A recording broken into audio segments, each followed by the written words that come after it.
Yo, what is up, everybody? Welcome to the pregame stream. This is DJ Eastwood from Run It Back Philly alongside Swipacam. What up? What up? What up? We are live on both channels right now, so we're gonna have some Sixers fans in the chat. We're gonna have some Denver Nuggets fans in the chat. All I want to say about that is please try your best to be respectful with debate. Don't be taking personal shots at people. It's just sports, man. It's just sports. But we had this idea because, obviously Joel Embiid and Nikola Jokic should be the two top options when considering MVP in the NBA. And me and Swipacam collaborated before. We have different outlooks, probably depending on who you want to be MVP. I choose to look at it one way, probably because I want Joel Embiid to be MVP. And I believe he looks at it another way, mostly because he wants Nikola Jokic to be MVP. But either way, two great players that you can't really, well, you could say Giannis right now also, but at the end of the day, it's nice to have the two big men dominating the league and being the front runners. What's up, Swiper? How you feeling? Man, I'm doing well, man. I'm excited for the night. I've been waiting on this for the last several years. Joel Embiid has unfortunately not been available for a few of those games because of some injuries and because of COVID restrictions. So we finally, I'm not gonna lie to you, my bro. I was nervous after last night. I'm watching Cole Anthony light up the 76ers like he light the Nuggets before. And I saw that game going into overtime. I saw that 42 minutes kicking in as well. And I'm like, all right, I don't like the look of this. This don't look like how I want it. And I wanted this game to be easy, get over with, get 30 minutes for Joel Embiid. But thankfully, they was able to close the game out. And it looks like, at least right now, he's playing, man. So, look, man, I'm excited. I've been waiting on this. I think, again, have your conversations about who you think the best player in the league is this year. I think these are of the three greatest candidates that there are. You want to put Kevin Durant back in there because he's healthy now. I'm with it.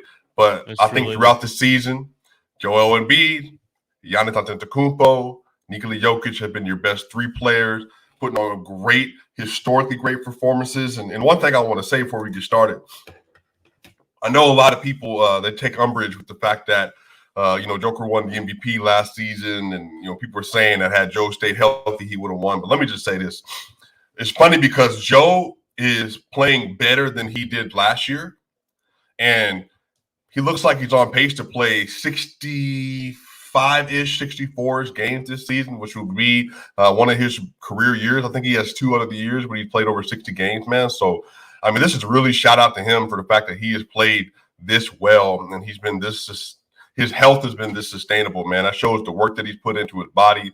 He's changed up how he plays to make sure he's healthy, not taking a lot of risks like he used to, man. So he's been like dynamite this season, man. So shout out to Joe. Shout out to the 76ers building a good system around him. And again, some of this is Doc Rivers as well, even talking to Joe, making sure he understands where we need you. And it comes to the last 16 games of the year and the playoffs, that's when we need you. So let's manage everything until that point, man. So I'm very happy for Joel Embiid. Been a big fan of his since he was at Kansas, number 3 overall in the draft. Should have went before Wiggins that season. Everybody thought Wiggins was going to be Kobe. And, man, I mean, really, really, really happy for him, man. Happy for Philly, too. Yeah, us Sixers fans, we definitely think the only reason Embiid didn't win the MVP is because he wasn't as available as some other players. And that's always been his thing. So we're so happy this year that he's in the best shape he's ever been in. He's remained healthy aside from the little COVID thing. And maybe like a sore knee here and there, something like that. I don't remember exactly how many games he missed so far this season, but they're 37-17 with him on the floor. And that is my main, it's our main argument for Joel Embiid being the greatest player in the game, because when you take into account, the whole Ben Simmons saga, the playing without a number 2 the entire season, his number 2 really being a 21-year-old point guard who was still trying to learn how to be a facilitator and still trying to do things that, now with James Harden here, he doesn't have to try to do. But the way that Joel Embiid stepped up in the face of adversity and kind of wanted to stick it to Ben Simmons, honestly, and kind of wanted to stick it to everybody that thought without Ben, this team's going to fall apart, without Ben's amazing defense and whatever other, thing they wanted to stretch to make him sound like he was much more valuable than he was. Joel Embiid stepped up, and not just stepped up and had his Sixers at the second seed in the East before the All-Star break, but set NBA records in the meantime with the streak of 38 and 12 games that hasn't been done since Wilt Chamberlain. Well, the 35 and 10 hasn't been done since Anthony Davis did it, but before that it was 1988. But 38 and 12 hadn't been done since Ben McAdoo in 1975 at 4 straight 38 and 12 games in a row. So again, 2 separate players, but Joel Embiid's just individual dominance has been unbelievable. No, look, I agree, man. I think one of the things that I'm most maybe impressed with Joe this season, I think he's obviously stepped up as a playmaker. You'd had to, for many reasons. They didn't have a primary playmaker. I know that sometimes, like when people talk about Tyrese Maxey, they make it sound like, I know he's 21, he's young, and this and that. Tyrese is a good player. Like he's a very good player. And again, that's one of the reasons that they didn't let him go on the trade. Obviously, I mean, since James Harden's been there, has looked legitimately like a pending third star on that roster. He probably has the highest ceiling of anyone else on the roster outside of Harden and obviously outside of Joel Embiid. I think it's been great.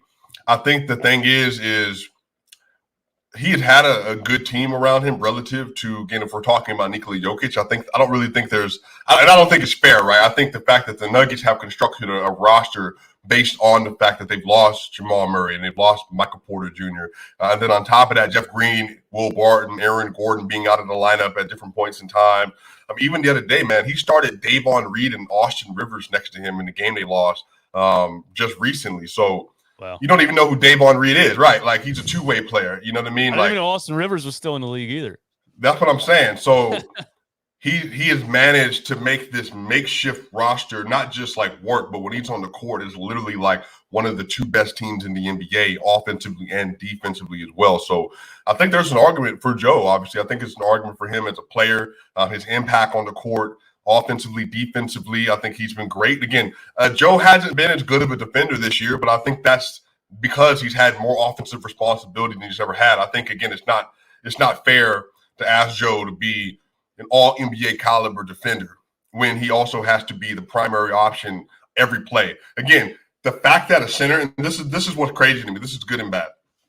The fact that you have a center who is basically then leading the NBA in usage percentage, it's outrageous. I mean, what was it? 37% usage percentage right now. I think he's tied with Luka Doncic right now. So that is just something that's not sustainable. But again, from a defensive impact standpoint, that's also prevented him from being as good because he doesn't have the energy to be able to do that on a nightly basis. But also, he's also their most important defender.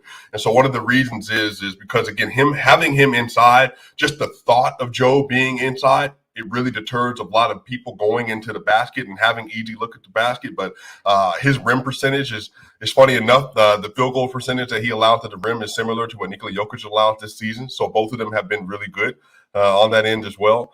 I think the thing about Jokic that's misrepresented is the fact that he's not just been a good defender, but he's been a great defender this year.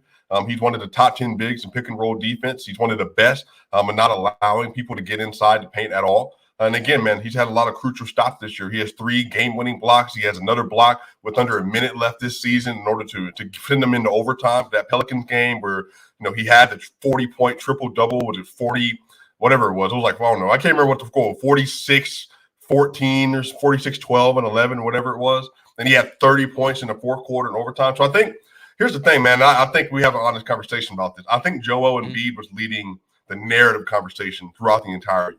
I think because he didn't win last year, he's healthy now. The Ben Simmons drama, everybody was saying, like, obviously his case is so strong because they wouldn't be where they are without him playing at an all-time level. Right. I do think in the last 2 weeks, though, that narrative has changed. And I don't think it's changed because Joel has not played as well. He has played very well. But I think people are becoming more abreast to the reality that Nikola Jokic is not just playing at a historically great level, literally one of the greatest seasons we've ever seen. But on top of that, he's carrying, again, Davon Reed and Austin Rivers to wins, 40 wins this season with that roster and the way it's constructed. Again, it's not a bad roster, but again, they're 2-5 without him. And again, like that winning percentage is much lower than what the 76ers are without him in the game. Again, it's just they just don't have the top end talent. I mean, again, if you gave them Tyrese Maxey, I think their record would be a little bit better. Again, I've been high on Tyrese Maxey since he was in college, and one of the reasons because he gave me a lot of Jamal Murray-esque feelings when he was coming out, and so I thought he was going to be pretty good. But obviously, he's been a lot better than early than I thought he would be. But if you gave him a Tyrese Maxey who has the ability to be at least a secondary or third tertiary playmaker, has the scoring capabilities, the penetration capabilities, and who can give you night in, night out consistent effort to be that option. Will Barton has been very inconsistent offensively this year. He's not averaging 15 points per game. He's the only player right now that's not having another 15 points per game score in the offense. Monte Morris has been great. I mean, I said it the other day. I think he might be a top 20, top 25 point guard since January 1st. That's how good he's been. I don't know if you watched any Nuggets games, but he has been brutal in the clutch. Three-pointers, floaters, all of it, bro. Like, he's been cooking people. Like, he's been amazing. But again, I think this also speaks to the fact that Nikola Jokic is the best floor raiser in the NBA right now. I think if you look at all the on-off data, all the plus-minus, it's been pretty clear that he's done the most to help his team be successful. But again, man, I don't think that takes away from Joel Embiid's case. I think there's different ways to have MVP conversations, my bro, than maybe tearing apart other people's arguments. I think they're both strong by themselves. I just happen to think that Nikola Jokic has probably the strongest case. And given the fact that, you know, the 76ers have 41 wins, he has 40 wins, and the Milwaukee Bucks with the other MVP candidate, the leading MVP candidate, also has about 41 wins as well. They all have the same win level. But again, one of them is doing with a much worse cast right now because of injuries.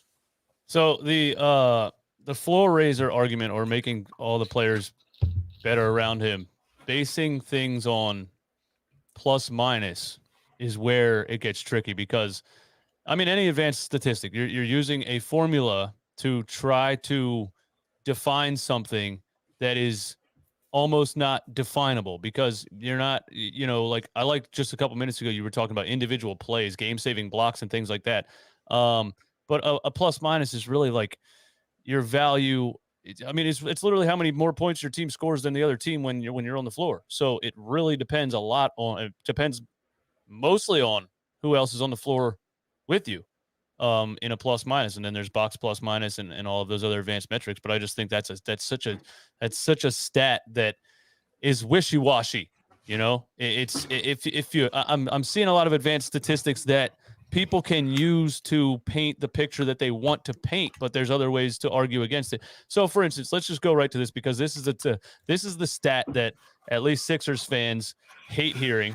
And I personally, it's Raptor and VORP. Okay, so All right. VORP is value over replacement player. Now, correct me if I'm wrong, and I'm totally fine with being wrong. We're talking about how much better a player is compared to the worst player on the bench. Essentially, league average. Yeah, so like almost like your average player, your league average player, and this is how much more value that player offers in terms of win impact than that player. Okay, so like, you know, somebody could say, well, that's irrelevant, because why are we comparing that? You know, why are we comparing this player to a league average player? What's the point? Unless you wanted to get a big number that looks good. Yeah, so I think when you're looking at it, I think if you want to do a better estimation, I don't really use VORP a lot. I think that if you look at win shares per 48, you know what it is. Again, I know 76ers fans do not like analytics. I'm in data and spreadsheets and all of that other stuff. And I know people call me calculator boy in Philly circles. They said you're going to come with a spreadsheet. That's what they said. Yeah, exactly, bro. I think the thing about win shares for 48, what it does is just measures your on-court impact and how much you're contributing to win. So if you look in NBA history, some of the greatest seasons of all time are all at .300 and above. Really .290 and above, but .300 and above especially. That's right where Jokic's been the last two seasons. And you're talking about your Magic Johnsons, you're talking about your Michael Jordans and your LeBron James, and even Giannis at different points in time. Then you're also talking about like Larry, like you're talking about like great players, like the Pantheon greats. This is how they impact their team from their per 48, their win share and all that. So I think my issue is maybe not my issue, but my challenge to people is I know people don't like advanced analytics, but I've also used advanced analytics to talk about Joel Embiid, because all it does, it puts in context what a player is doing on a nightly basis. And if you look at Joe's impact, dude, he has a PER, I think, of 31.3 right now, who's only being top. That was what Jokic had last year. He's having an all-time season per the box plus minuses and stuff as well. So it's like, even when we talk about like, Nikola Jokic and talk about Joel Embiid, well, Joel's having literally one of the best big man seasons ever. So analytics helps to paint the picture and tell the story of how. All analytics is just we're going to help you put context around how great or how bad a player is. And here are some data points that help you understand their offensive impact, defensive impact, and really their overall impact on winning. So it's just across the board. I think those three players in particular, Jokic, Embiid, Giannis, all of them have an analytical darlings, especially Embiid over his career, but over the last 2 seasons, especially, all of them have an analytical darling. So I don't use it as to say that is the only argument, but what it does is helps to subsidize some of the other conversations you have. For instance, bro, people will look at scoring like raw data. This player is averaging 27 points per game and 6 rebounds and 5 assists. Typically back in the day, what we used to say is like, okay, that player is one of the best players in the league. Guess what? That was Carmelo Anthony for a very long time with the Nuggets. But if you look at the actual analytical argument for this person, they're super inefficient on volume, which, again, shot chucking is no longer considered one of the best scoring metrics in the NBA.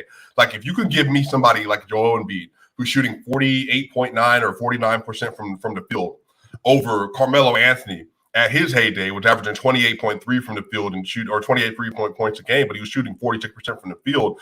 Well, if you look at the effective field goal percentage, you look at true shooting and all that, I can then tell you that this is a more productive and efficient offensive player, because on shot volume, he's giving you more for less shots, or he's giving you more with more shots. Therefore, I can attribute more value to that player. Joel Embiid is having a great season. Like, again, I think his true shooting is, 61% right now, or something dumb like that. Y'all, like, and I want 76ers fans to hear me, like, that's insane. For somebody to be that big, taking 19 shots a game with 61% true shooting. I mean, you're talking about, that's like, here's Tracy McGrady and Melo and Kobe and them, and then here's Joel Embiid in terms of efficiency. That's wild. I think the thing, to your point though, is if people just don't like who's at the top of that mountain, that's really what the problem is. Because again, Jokic's having he's 65% true shooting. But again, people don't like hearing that because it's Joe. Go ahead, my bro. I'm just saying, why do you think people wouldn't like it because it's Jokic? Like, what do you think people have against Jokic specifically? Because I don't understand that. Because again, I'm just like you in that I'm a fan of basketball. I'll watch anything. Yeah. There's people that comment on my stuff and they'll be like, "Well, if you're not talking about the Sixers, I'm not listening." Or they'll be like, "I don't know. I don't watch other teams. I only watch." Right. I'm like, how do you not watch other teams? I was at work watching the African League the other day. Like, I will watch any basketball game you put in front of me. Why would I not do that?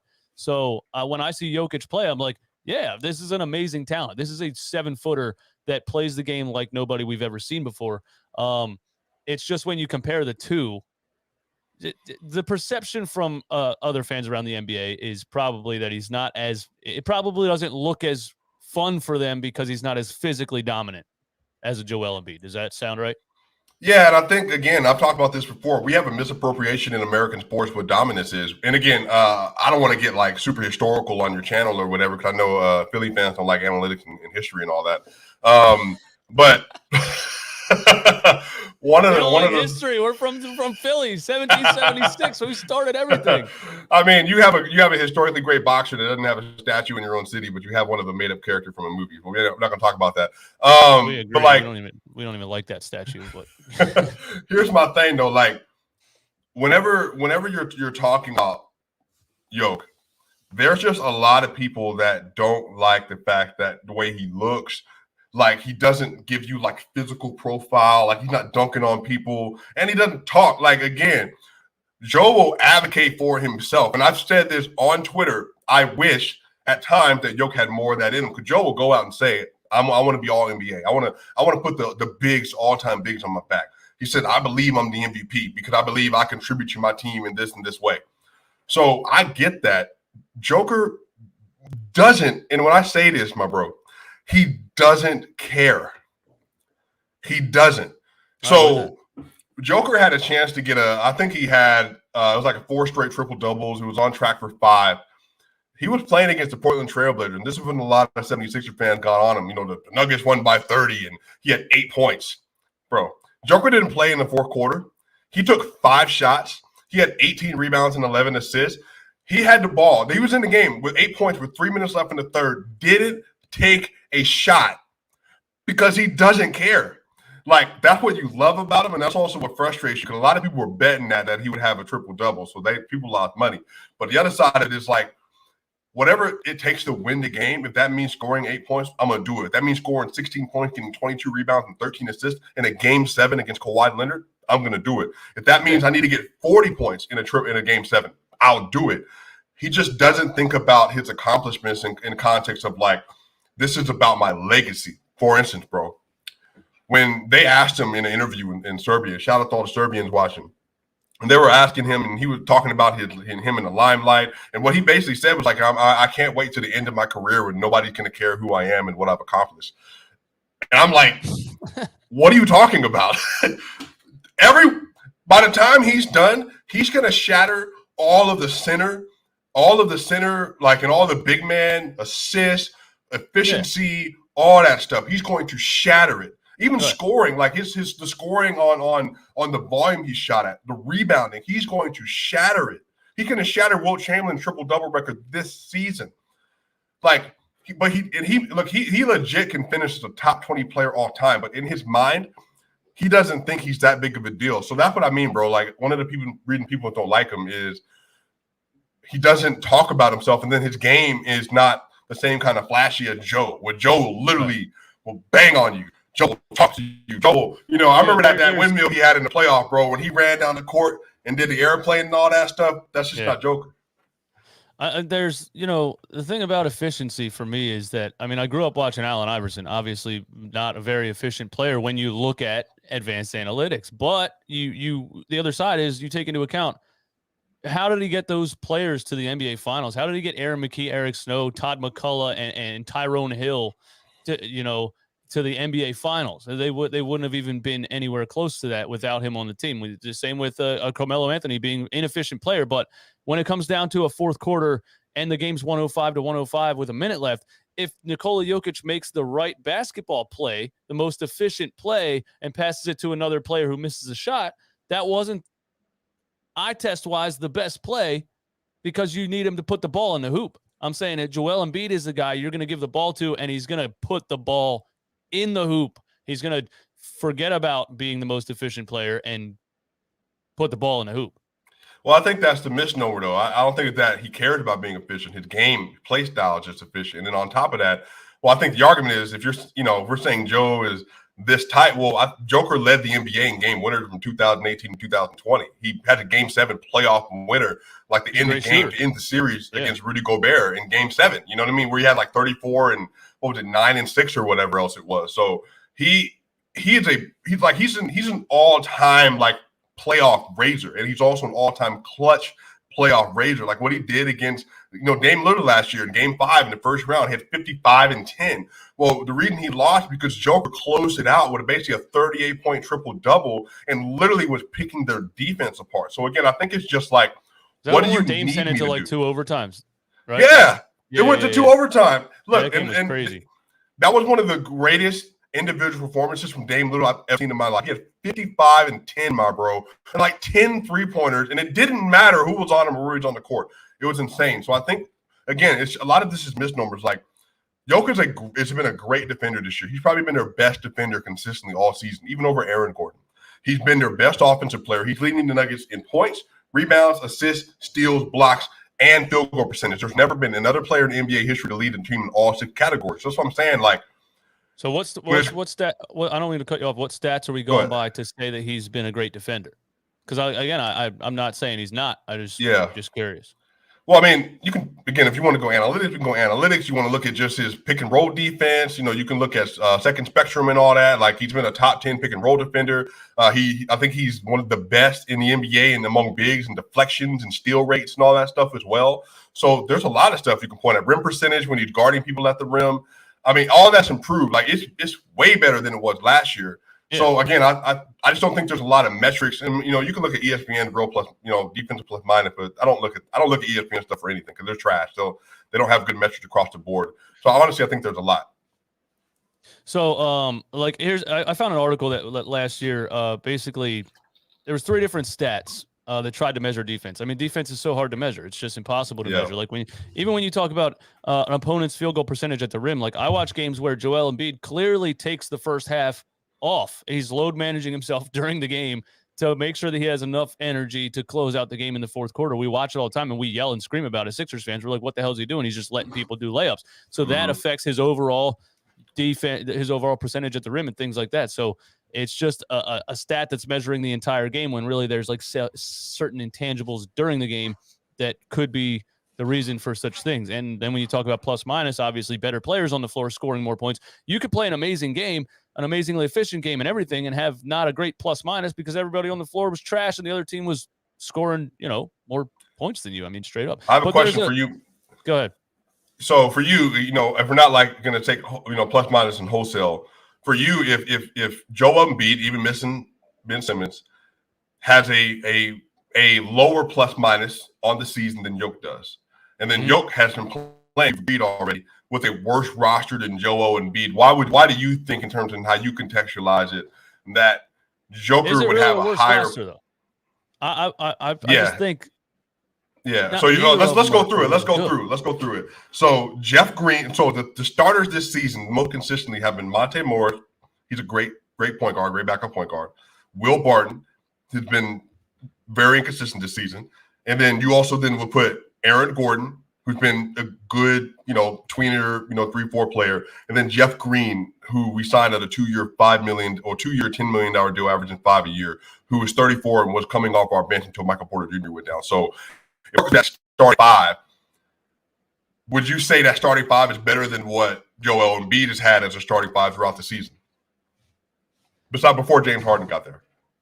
It depends because, I think it's the same. I don't watch the Nuggets intently, but I also feel like people don't watch this. Well, I know people don't watch the Sixers intently like we do, and even the name Tyrese Maxey, people will be like, "Oh, really? You're going to downplay Tyrese Maxey?" He hasn't been a facilitating point guard, and he's been trying to learn the whole season. And he's had games where he puts up 25, and then he's had games where he totally disappears. In the last 2 games, he's totally disappeared. So he's not been a player you can actually rely on, and Tobias Harris has been absolutely dreadful most of this season, aside from the last couple of games. And that's a max contract player that's supposed to be whatever he was supposed to be when we paid him, but that's an overpaid 4th option. The rest of the supporting cast on this team, I mean, we're talking about Furkan Korkmaz was the first guy coming off the bench for a long time or was in the starting lineup. Danny Green is 35 years old and giving absolutely almost nothing to the game at this point. I mean, who else really? Shake Milton. George Niang has been an amazing signing coming off the bench, but is that really a player you can rely on? So, I'm just saying, if we go through starting five, though, so Tobias Harris, as bad as he's been, is averaging 18-7 and 3.5 on 56% true shooting, and he's shooting 40 to 50% from the field or from home. This helps my argument. This exactly helps my argument because when you look at advanced statistics like that, it looks like, well, how can you complain about that's not great. Numbers? But 56% true shooting is okay. I mean, but Luka's shooting 55, and that's a bad season. But he's shooting 55 on higher volume than Tobias is, which is why he fell out of the MVP race, and he's still not in it.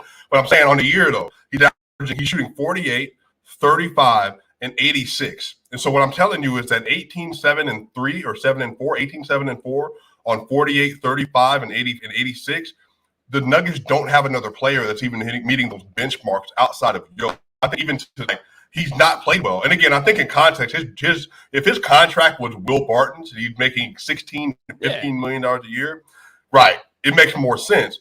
But I can't say that doesn't change the situation. That's what he's averaging. And so if you compare that again to say that their second best offensive player for the Nuggets is Will Barton, and Will Barton is way less efficient. He's shooting a worse percentage in some places. He's also been way more hurt throughout the year on and off. And then on top of that, so that's what I'm saying. Even if we're saying that Tobias hasn't been great, he's still been better than offensive other Nuggets starter. Even with that. So I think that's what we mean. It's Tobias hasn't been great, but he's been better than any other Nugget consistently. Fair enough. The Nuggets are the 6th seed currently, right? Yeah, the West is loaded, bro.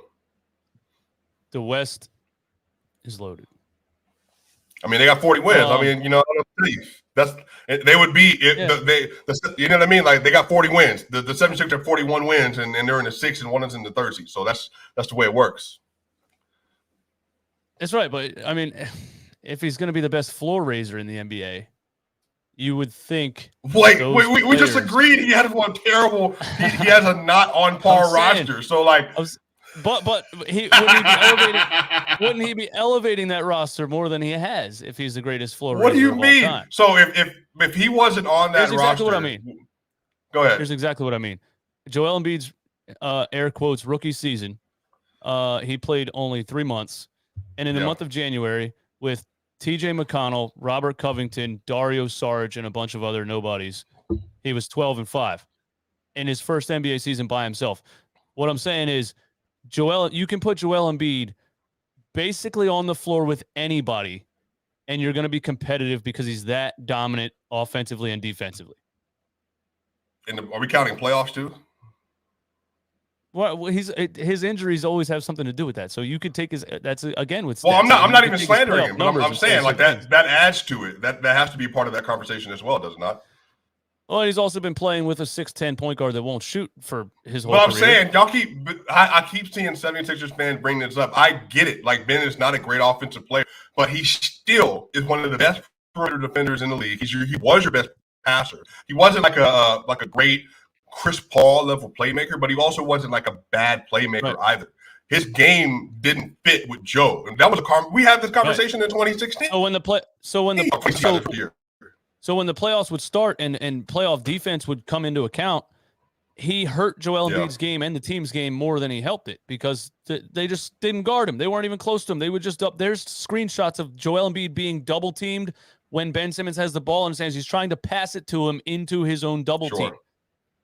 So he hurt his game a lot more. So when we talk playoff stats, all I want to know is what he looks like without. Well, I'm sure, but that's still better than. But again, I think this is not an anti-Joel Embiid conversation. You asked me about Jokic and floor raising. So again, floor raising is getting by the first round of the playoffs with Facundo Campazzo and Austin Rivers starting as your main backcourt and winning in 6 games. So floor raiser is taking that team out Jamal Murray and going 13-5 the last 18 games of the year. Floor raising is saying, here, the Nuggets don't have another player averaging 15 points a game, yet they're still, what are they, 40 and 28 right now or whatever else it is. Like, floor raising is saying that literally every time he's in the game, they're basically a plus, and whenever he's not in the game, it's an off. And that same roster without him, they've only beaten the Rockets and the Indiana Pacers, who are two of the worst teams in the NBA. Floor raising is that when he was in the game versus the Utah Jazz, they were up. He had 24, 6 and 6 in 15 minutes against Rudy Gobert. He gets hurt, they lose the game. Like, so when we're talking floor raising, he's carrying a team with great role players. Everybody's playing up 2 levels because they're missing 2 of their 3 best players, but they're still, again, only 1 win behind the 76ers with a chance tonight to beat the 76ers with James Harden and Joel Embiid. Now, I'm not saying, don't hear me saying that. I'm saying they're going to win.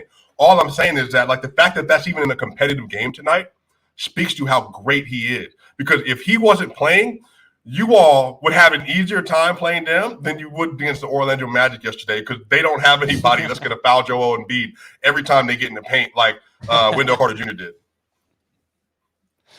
All right, so I'm glad you brought that up because let's go free throws, right? So statmuse.com is now infamous on Twitter for he's now infamous on Twitter for at first appearing to be an unbiased stat machine on the internet, but has basically been exposed for being a big-time Nikola Jokic fan and hating Joel Embiid. And he will often tweet how many free throws Embiid has versus Jokic and things like that.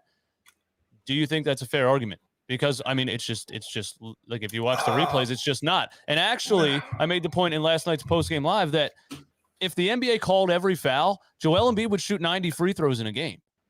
Right. They're not going to call every foul because they don't want that to be the game. But you're constantly fouling him. They have to call at least most of them. Yeah, I mean, I don't think that takes away from his greatness. I think it just speaks to how differently they are reffed. But again, they're officiated rather. I don't think that's a look. Here's the thing. Like you can look at Bronco Squatch, Jake Stat Squatch. He put out a great tweet. He said Jokic will face off tonight against the 2 players who get the greatest percentage of their points from the free throw line tonight, and Joel Embiid, who gets 33% from the free throw line, and James Harden, 31.4% from the free throw line. Nikola, on the other hand, ranks 58th in the NBA in the same category in terms of the amount of points he gets from the free throw line. A lot of this speaks to play style difference. Joe, he has learned a good James Harden trait. I know how to bait fouls and slow the game down. That is what it is. CP3 does the same thing. Not CP3, baiting officials though, baiting defenders. Yeah, well, he's baiting defenders and baiting the play, like the way the NBA game is refereed. Like that's the rules they have in place. That if you hit a player in a certain way or you bump a player in a certain way, then you can get foul calls. So right, he takes the rules that are in front of him. So I don't think that's necessarily a mark on Joel Embiid's greatness. I think if you ask like actual like non-fans, people that cover the game, like is it like pleasing to watch? Well, no, but again, that's an effective way he's found to score. I think the other side of that though is that the thing that people get frustrated with maybe is the fact that Joker doesn't even get 6 free throws a game, and he's going to be one of the only MVP candidates or one of the only reigning MVPs ever to have this low of a free throw percentage on volume scoring. But again, you can't say like he's not like a physical player because he's obviously a very physical player, which is why he's he's the most efficient post-up scorer in the NBA, even though he takes less volume than Joe. I think Joe averages 9.5 post-ups a game, and I think Jokic around 5 or so. So it's just the way that Jokic is refereed. Like Willie Hernan-Gomez has been allowed to tee off on him before. Like Daniel Dice was allowed to tee off on him before, and he's had to get technicals, and Malone had to get technicals. It didn't start changing until DeMarcus Cousins came on the team, because now when he comes back in the game, they're in bonus or getting ready to be in bonus so often that he's able to get some of these non-shooting foul calls, which he's the best at drawing in the NBA, and transitioning him to shooting foul calls. So that's helped a lot. I just think his play style, man, I don't think that takes away from Embiid's greatness. But here's the other side of this. The fact that Joe is shooting less than 50% as a scorer, it does add into the fact that efficiency is an important metric for bigs, especially. Now, again, Joe has a very interesting shot profile. He shoots a lot of mid-range jumpers and a lot of long twos. So that adds to why that percentage has gone down a lot, or maybe stayed down. But I do think, again, it does add to the fact that since Joker is shooting 63% on twos this year, that adds to the fact that we're talking, again, what efficiency on volume looks like with less free throws. So, again, I think Joker has the argument to be the best scorer in the NBA the last 2 seasons because, again, he hasn't – like free throw shooting has never been an asset of his per se. He's always just been a volume 2-point scorer especially. But again, even 3-pointers until this last dip, he was sitting around 37% until he's really just like the last 6 games, 5 games or so just cooled off, and he's down to 35 now. But again, man, I don't think it takes away from Joe's greatness. I think it does make them effectively much different players offensively when it comes to scoring. But do you think that's so? Do you think officials are just choosing to not call fouls for Nikola Jokic? Yeah, because they're like suddenly the amount of free throws for a player is becoming a negative. When like I remember last season we would slander Tobias Harris because when he played in these Doc Rivers bench lineups where it'd be Tobias and the bench and it'd be nobody there and he wouldn't actually do anything. There was no point in having him out there without a creator because he couldn't create anything. But the way that he played, he's 6'9", 240 something. And would have like 2 free throws in an entire game. To us, that was not enough. That tells me you're not being aggressive enough if you're not getting fouled. Joel Embiid is one of the most physically aggressive players I've ever seen, and he goes to the foul line a lot because of that. So it's not because Jokic is not physically aggressive, what you're saying. I don't think he doesn't get foul calls. Well, I don't see. This is the thing. I don't think there's any argument to be made that Joker is not aggressive in the paint. And I think that would be the hard thing to make. Like, if we're saying that Joker could be more aggressive at times, well, sure. But again, Joker is one of the more aggressive paint players. He's one of the best paint scorers. He also spends time in the paint more than almost any big in the league, again, outside of Joe and a couple others. So, again, I think the argument goes back to we watched, like against the Memphis Grizzlies this year, Jaren Jackson Jr., on a fast break, he slapped Joker on the arm, like grabbed his arm. Joker stopped. Steven Adams stopped. Jaren Jackson Jr. stopped. They all looked at the referee, and the referee didn't call anything. He just told him to keep going, and then Joker passed it out to Jeff Green for a dunk. So we've seen stuff like this happen consistently. Joker just has a play style. It doesn't appear as if he's being fouled like he is.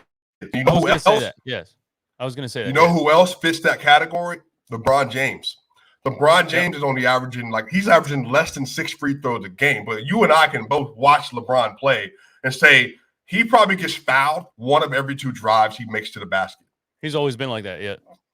But he's not going to get those foul calls. He's just not going to get them because he's never gotten foul calls to that degree. And also, too, again, Joker doesn't bait fouls like he should. He should be better at baiting fouls. He doesn't fall down near as often as he needs to.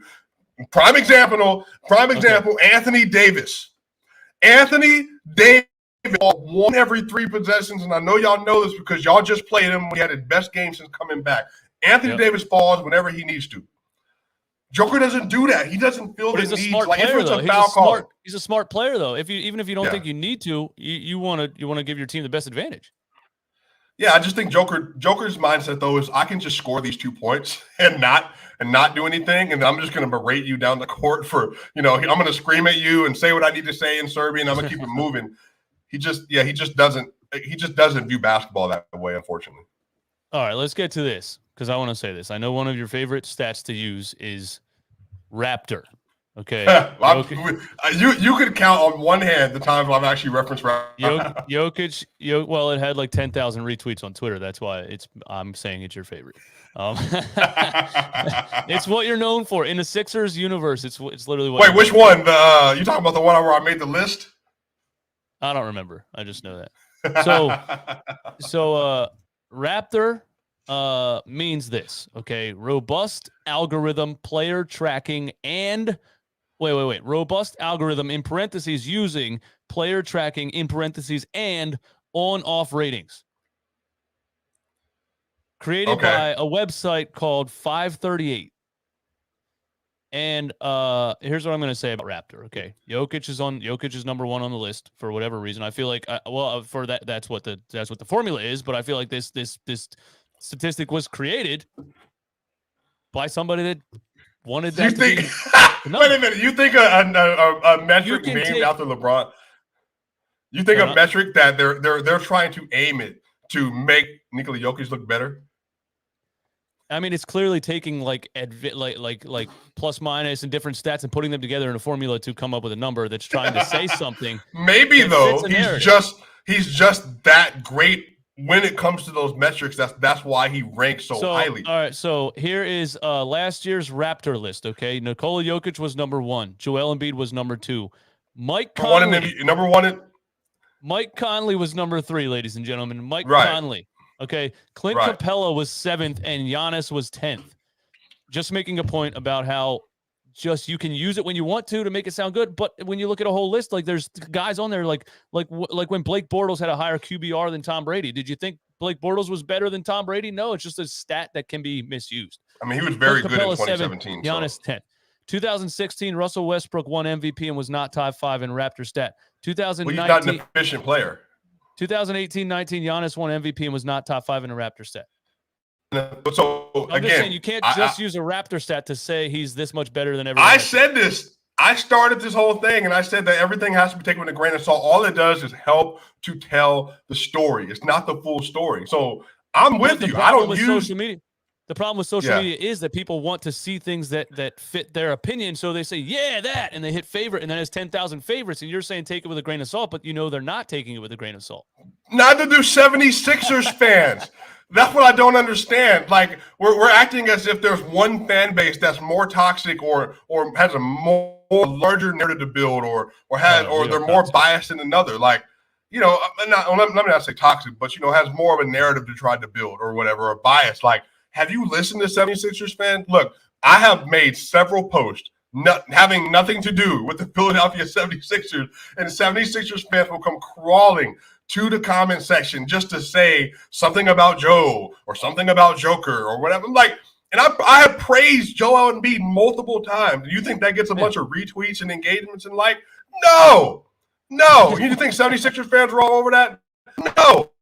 Because that doesn't help their narrative that Joel Embiid is being persecuted by Swipacam on Twitter, little old me on Twitter, like I did something wrong. I ain't done nothing but talk about how great he's been all season, and even that's not good enough. So that's what I'm saying. Like, I think just people in general, they want their team to be the best, and then they see whatever they see that you say that makes your team the best. They're like, oh, really? You said this, and then they're going to argue, and then so it's never going to end with people wanting their team to be the best team. So, but I do hate that people attack other people for saying something that makes their argument for whatever argument they're trying to make Like, obviously, Denver Nuggets fans aren't going to be like, the Sixers are the best and Joel Embiid's the best. Well, I think this is what I'll say. I think that if you ask people who cover the team, especially, you're not going to find many. Well, let me not say that. Some people, the fan analyst categories you can fall into, they might have something to say about Joel Embiid that's not always great, free throw rates, all that other stuff, or whatever. But I think if you're asking like honest NBA fans, and again, I think I'm from Denver. That's my city. Like I believe in that team. I've been watching them since. Here's the thing, and I'm tired of 76ers fans complaining because y'all be complaining all the time. Like, oh, Joker this, Joker that. The fact that there are people that are in my DM, or not in my DM, my comment section saying, oh, well, Joker has the narrative and Joker is a more popular player. They're trying not to give it to Joel Embiid because they don't like him. What are you talking about? Nick Wright, very loud personality, said he's the worst MVP in 35 years. He's not a top 5 player in the NBA. There were 5 people in the straw poll on the new straw poll that came out like 2 weeks ago, that said he's not even a top 5 MVP candidate. What are we talking about? There is no narrative for Joker. If anything, it's Philly, because y'all have the 3rd largest market in the NBA behind LA and New York, maybe. I don't know if there's another team in there, but like y'all have this gigantic market. You got the Daryl Dawkins and the Moses Malones and the Dr. J's and the Allen Iversons and even Andre Iguodala when he was in the dunk contest and all that stuff. Okay, outside of Carmelo Anthony, name another great Nuggets player. Name a Nuggets player that's inside of the top 75 right now. You can't. You cannot. None of them. So that's what I'm saying, bro. Like, we're not even having the same discussion, man. Y'all complaining about y'all having 6 other great MVP level player, and we've had 1. And they're still not good enough. All right, so let's get to we only got like 13 minutes before ESPN probably pregame and then, waste a bunch of time before the tip-off actually starts. But yeah. So the Sixers, I don't know if you've been paying attention to the Sixers at all recently. So they've played 2 games now, and they were absolutely horrendous in both games. They barely escaped the Orlando Magic in overtime yesterday. And like the James Harden honeymoon, the first 4 games that he played was amazing. But then the Nets stomped us by 30, which would have been 50 if they kept their players in. And then we barely escaped Orlando. And if that Orlando game was against anybody relevant, we would have lost that too. So what do you think this 2-game skid is for the Sixers, and how do they, I don't know, come out of it? Well, I just think that Kevin Durant and Kyrie Irving played, and they just said, we're going to play, like we're going to try today. And the 76ers have no answer for Kevin Durant. I don't know. No one in the NBA does, obviously, but I just think they came out with a mission, man, and they were protecting Ben Simmons. They hear all the stuff that Philly fans are saying, F Ben Simmons inside the stadium, and they want to prove a point, man. Like, we understand that, like, it didn't work out for y'all, but y'all not going to disrespect this man. Matter of fact, hold this 30 ball. And that's how they played. And Kevin Durant talked about it after the game. Y'all ain't got nothing to cheer about. Y'all was loud in the first quarter. Y'all ain't got nothing to say now. And I think that's the thing, man. You're going to talk. Y'all going to say all that stuff, then be ready for the other side of it. Right. The funny thing about the real thing about Philly fans is, like, we love to talk when our team is playing good, but we don't do it irrationally. And I know a lot of people think that we do, but we came into that arena to boo Ben Simmons. In the middle of the third quarter, we were booing the Sixers. Like, that's how it goes. You know what I mean? Like, now you embarrassed us. We showed up to boo this guy. Now we're booing our own team now because we're pissed off that we came here and did this. So Philly obviously has no problem like telling our own players they suck. But the thing about the Kevin Durant stuff is, and the Nets fans, nobody realizes yet how much Ben Simmons hurts your offense. They have no idea yet. They have no idea yet. The only thing he can do is play basketball in transition and play defense. Once the playoffs start and there's little to no transition and it's a half-court game, he can't do anything, especially without the ball in his hands. And now he's playing with 2 players that have the ball the whole game. I don't even know what he's going to do on offense. I mean, I can see him being. And that people like to take advanced metrics to argue with me and say he's actually one of the best players in the game because this advanced metric and creating points and all this stuff about him. Yeah, I mean, you had the ball in the hand your whole game and didn't shoot it. Of course, you're going to lead the league in 3-pointers assisted. But go ahead. Sorry.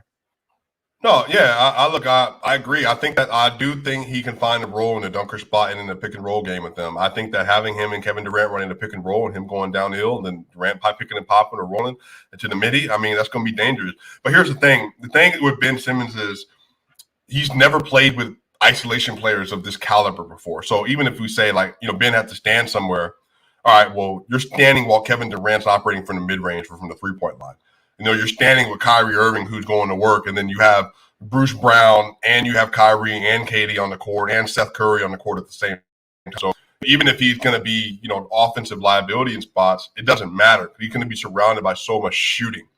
So again, that death lineup where they put KD at the 5 and let him run the 4, and then having Seth Curry, Kyrie Irving, Bruce Brown, Ben Simmons, and Kevin Durant in. I mean, it's going to be problematic for the Sixers because, again, Joe can go inside, but the problem is, man, like, you're going to have to deal with somebody. And if you're going to say you're going to play off of Ben Simmons, well, the issue is you still have to deal with Kevin Durant, one of the best penetrators, Kyrie, one of the best penetrators, and then having 2 elite shooters or 3 elite shooters when they are doing that. So I think he's going to find a good place. Who's going to guard Joel Embiid on the Brooklyn Nets?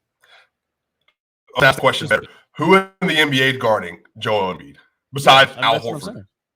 Right. So, I mean, that game, before it was a 30-point blowout, Andre Drummond had 3 fouls halfway through the second quarter. He was going to foul him out. He's gone. Ben Simmons can't guard Joel Embiid. I can't wait for that to happen. Like, that's going to be one of my favorite things ever. But we could talk about this for a while. That's why I said a half hour wasn't long enough. We could keep going and going and going. But I want to get you on the Denver Nuggets for a second before the pregame show is over. What do you think about the Denver Nuggets right now? When are they going to get Jamal Murray back? What's up with Michael Porter Jr.? Is he coming back too? Yeah, Michael Porter is definitely coming back. He should be back hopefully in the next week or so. Hopefully, Murray, we keep getting this 50-50 timetable. If he does come back, it's going to be like later March. So we might not get him back till right before the playoffs start. If he does come back, it just looks like he's just taking his time, making sure he's feeling comfortable and all that, which, it can be expected in the NBA and how they deal with ACL surgeries. Then Michael Porter Jr., man, I think he is coming back. They're probably both going to go down to the Grand Rapids Gold, which is our G League team, hopefully here soon. Bringing MPJ back, man, would be life-changing. We don't have a scorer like that on the team outside of Joker. So bringing back somebody who can give 19 plus and 7 rebounds, fully healed, and a 44% three-point shooting percentage and a 54% field goal percentage, who's a cutter, he's a slasher, he is a three-point spot up, he can transition, great transition player, he's the best weak side defender they have on the team as well in rotations. That's going to make so much difference for when they actually do need him come playoff time, and especially if they got to play Memphis or Warriors in the first round. So I do remember when he was on the draft board and everybody passed on him because he had the back injury in high school and then he missed pretty much his whole college season with the same thing. Is that the same thing he has right now? And are you concerned that that's going to continue for the rest of his career? Yeah, he had a pinched nerve in his back, so that's what the surgery was. It was to relieve that tension and pain. He feels 100% now, apparently. The doctor that we heard from basically said that, he's going to have something similar to T-Mac when he's in his middle 30s or so. Like, he's probably not going to be able to play past 35, 34, something like that because of where his back is. But, that's all right. He's only 23 years old. That means he should have 10 years in him to be able to play and maximize his ability. Again, what happened was it was such a freak thing. He having surgery, and he had another ailment because of all that, with having the pinched nerve, and then that got relieved, man. So it shouldn't be something that's going to be staying with him his entire career, but it's just something that you'll have to be aware of. There can be a time where he's going to be down another few months or whatever else it's been. He's been down since the middle of November all the way now to April. So we've gone 4.5 months, really the whole season without him. Yeah, I just want to say I personally would love to see the Nuggets come out of the West in the next, whether it's this year they get their team back together or next season or whatever. Last year they were my favorite in the West. I would just love to see it happen. It's a good story. They've, like you said, name a player in the past how many years, you know what I mean? They've never really been talked about. So it's a good story, and it's nice to have a team like that can, maybe break the mainstream, whatever, Lakers here, whatever else. It'd be cool to see the Nuggets get there. So I hope they get healthy and remain healthy and come out of the West at some point. What's your prediction for tonight? My prediction for tonight is, the Sixers looked so bad the last 2 games. It's scaring me because I think part of why they looked so bad the last 2 games is teams just started blitzing the pick and roll, double teams coming around the screen almost at half court and making Harden get rid of the ball really fast, like they used to do in Houston with him back in the day. And then you're relying on, Tyrese Maxey to be a creator when really he's just a line drive guy to the basket, or you're relying on whoever else. I don't know. they've made it very frustrating for James Harden, and he looks slow and tired the past 2 games. And Joel Embiid looked slow and tired also. He still put up 35 last night, but it was another 36. one of those games where 36. On 9 of 28 shooting and 15 of 17 from the free throw line. It was great. It was great. I mean, again, what can you do? You have to foul. Yeah, that's what I mean. And like, he wasn't getting all the calls. Like, they were letting stuff go. They were playing full contact. They were letting stuff go. There was clear hacks on the arms every single possession, and they're just not going to call all of them. So really, it's like you're going to benefit if you foul them every play because they're not going to call it every single possession. Anyway, I don't want to get back into the free throw conversation. We could talk about that forever. ESPN broadcast is in 4 minutes, but we got a bunch of super chats here from my people and from your people also. So let's try to cruise through these real quick before we hop off here. Gambo, thanks for the support. I'm just here for the irrelevant advanced stats. It's your boy. Thanks for the support. Sixers fan in the chat already hating on Jokic. They cry about stats because they can't deny that Jokic is tied with Joel for the best center in the NBA. I respect that. It's your boy. You know what, man? There's a level-headed Sixers fan right there, man. You got to shout him out, bro. Like he's right. It's just anybody's mad that they're mad at. People hate Jokic because people want to say he's better than Joel Embiid. Like that, you don't have to hate a player. You can just watch him play and be like, "Wow, he's great. Wow, he's amazing." So I think we're both like that. Brett Brown would love Cam, advanced analytics guru. Brett Brown. Jan, I'd rather listen to the Nets call in. What does that mean? Well, you don't want to listen. They don't like what I'm saying.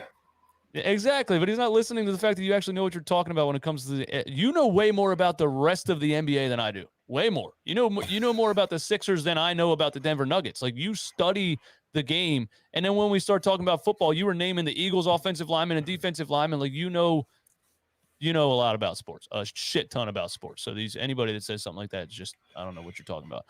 I want Cam to do my taxes.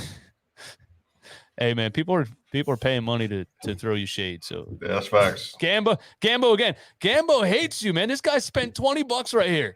I hope he follows me on Twitter with all that energy. He just dropped $20 to say this. Jokic looks like he needs a nap at all times. All right, well, thank you for the super chat there. There's more. There's a lot more down here. I don't want to miss any of them. I always feel bad when I miss some of them. We were just talking for an hour and not really reading the chat. So I apologize to anybody that dropped some and we missed. Thank you for the support. As always, support content creators, man. Stop watching FS1, ESPN, and all this garbage. Written narratives, people reading off a teleprompter, saying what they're supposed to say. Taz Journey, to be fair, y'all had Allen Iverson too. I forgot what we were talking about. That's true. Yeah, we traded for him in like 2006. I forgot about that, man. I forgot about it. Ben Simmons back. Still talking about me. I'm engaged to get married now. I couldn't get the ring on, so she had to do it. Here's some cash money for the man who don't need no intro. Yo, thanks for the support, Ben Simmons. I hate you. Yeah, we'll both give a prediction here. I'm going to predict that James Harden comes out as more of a aggressive scorer in this game. Like, I understand what he's trying to do, and he did the same thing when he got to Brooklyn. He doesn't want to be what everyone says that he was in Houston, the dribble, run the clock out, take a bad shot, whatever.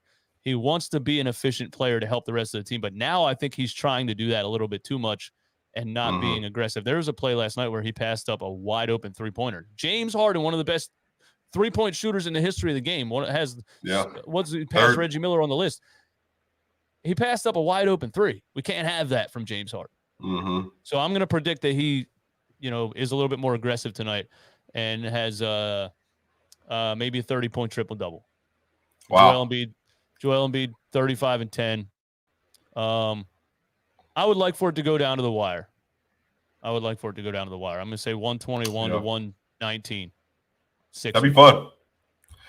Yeah, definitely everybody's going over 100 points. The Nuggets have 28 straight games of over 100 points. That's the longest in the NBA. I think the 76ers are more likely to win. The Nuggets, they need a win, so they might come out with a little tenacity. They've lost 2 straight. Just nobody really showed up the last 2 games besides Jokic. So there's a legit chance that Jokic has a triple-double. I mean, like a 35, 16, and 12 triple-double tonight, because he probably has to, just to give a chance against James Harden, Joel Embiid. I think Joel's going to have 32 32 to 38, probably something like that. Maybe 10 or 11, maybe 4 assists or something like that. Probably going to shoot 12 to 14 free throws. I think the Nuggets win if people hit their three-pointers. If Aaron Gordon goes 3 of 5, if Monte Morris goes 2 of 4, if Will Barton goes 2 of 6, 3 of 7, if you get some great play from Bones Highland, Bryn Ford, and DeMarcus Cousins off the bench, I think they can win. But Joker's going to go off. But now it's just about, is everybody else going to come to the party? So that's just what it's going to happen. I'm excited to watch it. Like I don't get to watch a lot of Nuggets games. They're usually on 11 o'clock at night. I'm excited to watch it. This is big time, man. Thanks for coming on the stream, man. Swipacam, everybody. Follow, go to his YouTube channel and subscribe. If you're an open-minded fan and you want to hear, that about other things than Philly sports, I'm just saying. Man, I appreciate you, Eastwood, man. Yeah, I mean, you great, man. Support your dude, man. Hey, man, the super chats, all that stuff. Support your content creators, man. This man puts in a lot of hours for y'all. A lot of hours watching, studying, a lot of hours when he's tired after work. Send that man some money. Make it so that man can do this full time. Send him as much money as you possibly can, man. So drop some more chats after the game. Drop some more super chats. You got to buy one of these too from manscaped.com. Use the promo code NOINTRO for 20% off. That'll help me out too. Okay, buy a Lawnmower 4.0. Clean yourself up, man. Clean yourself up when it's time for it to go down, bro. You want to take a bucket to the Indy 500? Or you want to take a Ferrari? You know what I'm saying? All right, man. Thanks. Man, you're great, bro. Later. All right.